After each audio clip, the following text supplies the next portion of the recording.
Bang, Sandra, bang, big league, Chacha forever. Ninaomba sama kukufata mjibu wangu pati au fatike. Kukutura iwe pati au mvisise. Baby sa unondita tonge dingo chikaya domnaida. Nisana napita na imana iwe warumu wa kunyenga sa unondita. Unondipata na kusari kwa woko sa unodawani ndinoita. Ndaifara ndichiti naona kutu kati moko. Pataka sangana iwane ni modiwa wangu teka vimbiza na atisi yane. Pati iko sunanda kuramba ndati fosa hadi chadanane. Tuma heti toko tuma chusi toko tere kumba kwedu huya kanika mustorane. Sandaka kutengera asunda basa na kapita kakotora ikosle ndita. Unondita tonge dinga uchikaya domnanga. Sana napita na imana iwe warumu wa kunyenga sabu nondita. Unondipata na kusari kwa woko saunoda wani ndinoita. Ndaifara ndichiti naona kutu kati moko.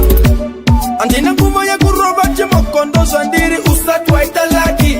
Uyu mpano wechitiki iwe usarowe ne anandiswa wastaki. Tasiya nane madinga anopama ajizipika hanzi isisti musiki. Andile ramirezi moko pasi mbandi ikutaka marikeshi moni unondita. Unondita tonge dinga uchikaya domnaida. Sana napita na imana iwe warumu wa kunyenga sabu nondita. Unondipata na kusari kwa woko saunoda wani ndinoita. Ndaifara ndichiti naona kutu kati moko. Pataka sangana iwe nene modiwa wangu teka vimbiza na atisi yane. Pati iko sunanda kuramba ndati fosa hadi chadanane. Tuma heti toko tuma chusi toko tere kumba kwedu huya kanika mustorane. Sandaka kutengera asunda basa na kapita kakosora ikosle ndita. Unondita tonge dinga uchikaya domnaida.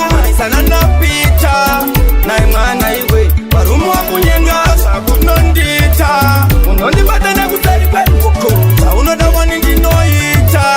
Ndaifara ndichiti naona kutu kati moko. Andina kuma ya kuroba chimoko ndoso ndiri usatwa italaki. Uyu mpano wechitiki iwe usarowe ne anandiswa wastaki. Tasiya nane madinga anopama ajizipika hanzi isisti musiki. Andile ramirezi moko pasi mbandi ikutaka marikeshi moni briki. Unondita tonge dinga uchikaya domnanga. Sana napita na imana iwe warumu wa kunyenga sabu nondita. Unondipata na kusari kwa woko saunoda wani ndinoita. Ndaifara ndichiti naona kutu kati moko.